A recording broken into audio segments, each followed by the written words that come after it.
जो प्रयागराज में कुंभ मेला चल रहा है वो महाकुंभ 2025 के बारे में कुछ प्रश्न यहाँ दिए गए हैं। मैं गोड़िया प्रवीण भाई आप सबका इस वीडियो में हार्दिक स्वागत करता हूँ। आप जो चैनल में नए हैं तो चैनल को लाइक शेयर और सब्सक्राइब कीजिए और ऐसे ही वीडियो देखने के लिए जुड़े रहिए। महाकुंभ 2025 पर सामान्य ज्ञान और कुछ प्रश्नों की चर्चा आज हम यहाँ करने वाले हैं।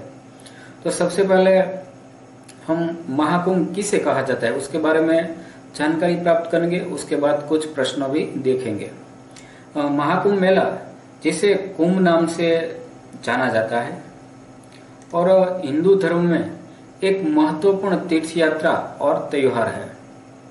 महाकुंभ 2025 शुरू हो चुका है। यह 13 जनवरी से 26 फरवरी 2025 तक प्रयागराज में आयोजित किया जा रहा है। उल्लेखनीय है कि 2019 में कुंभ मेले में हिंदुओं की अब तक की सबसे बड़ी भीड़ दर्ज की गई थी, जिसमें 4 फरवरी 2019 को 50 मिलियन लोगों ने भाग लिया था। इस आयोजन में 10 फरवरी 2013 को एक दिन में 30 मिलियन लोगों की उल्लेखनीय उपस्थिति भी देखी गई थी। तो इस तरह 2025 में जो मेला है वो इसमें सबसे ज्यादा लोग आने की पूरी संभावना है। अब हम देखते हैं कुछ सामान्य ज्ञान के कितने प्रश्नों। सबसे पहला प्रश्न है, कुंभ मेले के संदर्भ में कुंभ शब्द का क्या अर्थ है? तो इसका उत्तर है, कुंभ का अर्थ है घड़ा या बर्तन। इसका विस्तार से हम देखें तो कुंभ शब्द संस्कृत में अर्थ घड़ा या बर्तन होता है। कुंभ शब्द मूल शब्द कुंभक यानी कि अमरता के अमृत का पवित्र घड़ा से आया है।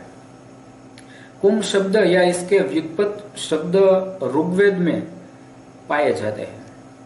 उदाहरण के लिए श्लोक यजुर्वेद में भी किस श्लोक दिए गए हैं, सामवेद में भी श्लोक दिए गए हैं और अथर्ववेद में भी इसका श्लोक दिया गया है। और अन्य वैदिक और उत्तर वैदिक प्राचीन साहित्य में भी इस कुंभ का शब्द का अर्थ दिया गया है। दूसरा प्रश्न है, एक ही स्थान पर 2 महाकुंभ मेलों के बीच का समय अंतराल कितना होता है? यानी कि कुंभ मेला कितने सालों में, 2 जगहों में कितने सालों में इसका समय होता है? तो इसका उत्तर है 12 वर्ष। एक जगह पर 12 वर्ष के बाद आते हैं। इसका विस्तार से हम देखें तो महाकुंभ मेला प्रत्येक 12 वर्ष में 4 स्थान पर आयोजित किया जाता है। 2019 प्रयागराज कुंभ मेले के दौरान उत्तर प्रदेश के मुख्यमंत्री योगी आदित्यनाथ ने घोषणा की थी कि अर्धकुंभ मेला प्रत्येक 6 वर्ष में आयोजित होगा, को केवल कुंभ मेला के रूप में जाना जाएगा और कुंभ मेला प्रत्येक 12 वर्ष में आयोजित होगा, जो महाकुंभ मेला के रूप में जाना जाएगा।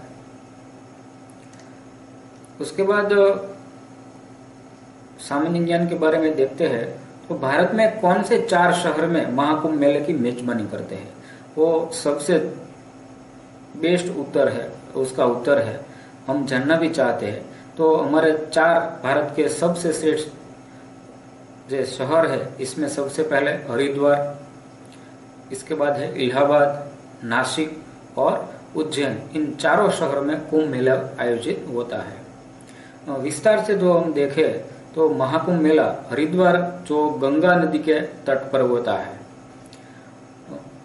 प्रयागराज त्रिवेणी संगम पर जहां गंगा यमुना और कावेरी का संगम होता है, नासिक वो गोदावरी नदी के तट पर और उज्जैन क्षिप्रा नदी के तट पर बारी बारी से आयोजित होता है।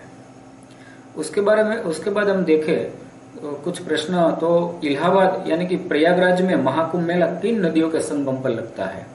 वो सबसे श्रेष्ठ, तो इसका उत्तर है वो त्रिवेणी संगम।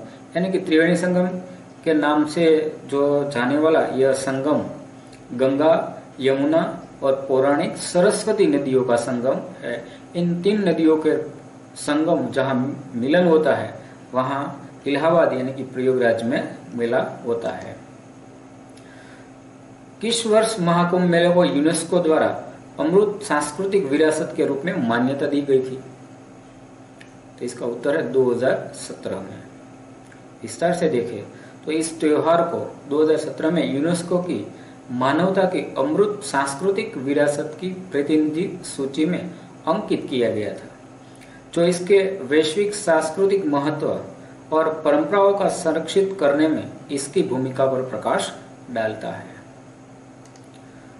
कुंभ मेले में कौन सी पौराणिक घटना पौराणिक घटना जुड़ी हुई है, वो भी हमें जानना जरूरी है। तो कुंभ मेला क्यों होता है, इसके बारे में क्या मान्यता है? तो उसका उत्तर हम देखें विस्तार से। वो कुंभ मेले की पौराणिक घटना समुद्र मंथन की थी, जो देव और दानवों ने समुद्र मंथन किया था, उसके साथ यह कुंभ मेले की घटना जुड़ी हुई है। कुंभ मेले की उत्पत्ति समुद्र मंथन से जुड़ी हुई है, जो बताती है कि कैसे अमृत की 4 बूंदे पवित्र स्थानों पर पड़ी थी। वो सबसे पहले हरिद्वार, इलाहाबाद जो प्रयागराज हुआ, नासिक और उज्जैन, वहां समुद्र मंथन के दरमियान अमृत की बूंदे गिरी थी, जहां आज कुंभ मेला आयोजित होता जा रहा है। उसके बाद हम देखें तो महाकुंभ में किए जाने वाले अनुष्ठानिक स्नान को क्या कहा जाता है? जो स्नान का महत्व होता है तो उसको शाही स्नान ऐसा कहा जाता है। शाही स्नान या शाही कुंभ मेले का एक महत्वपूर्ण अनुष्ठान है, जो आध्यात्मिक शुद्धि का प्रतीक है।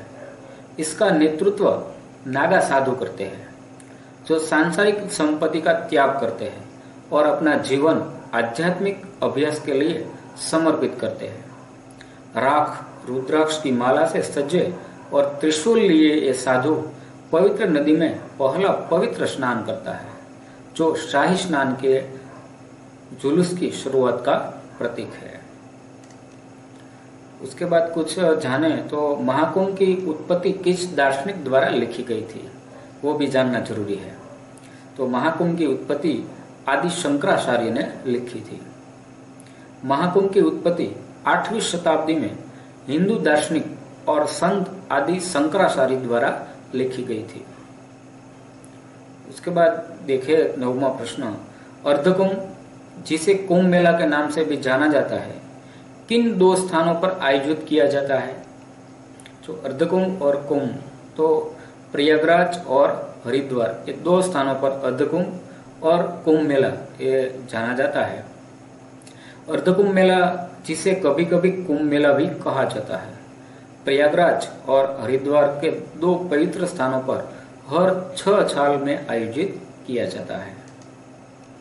और आखिरी प्रश्न है कि 2025 में प्रयागराज में आयोजित महाकुंभ मेले की अवधि कितनी है, यानी कि वो कितने टाइम तक चलने वाला है? तो इसका उत्तर है 23 जनवरी से 26 फरवरी तक 2025 तक ये मेला चलने वाला है। प्रयागराज में महाकुंभ मेला 13 जनवरी से 26 जनवरी 2025 तक यानी कि 45 दिनों की अवधि में आयोजित होने वाला है। तो इस तरह हमने प्रयागराज में जो कुंभ मेला चल रहा है वो एक हमारे पवित्र नगरी है और गंगा, यमुना और सरस्वती के संगम पर हुआ है और कितने पवित्र शाही स्नान भी वहाँ होते हैं। तो ऐसे ही हमने इसके बारे में कुछ जानने का प्रयास किया है और ऐसे ही वीडियो देखने के लिए हमारे साथ जुड़े रहिए।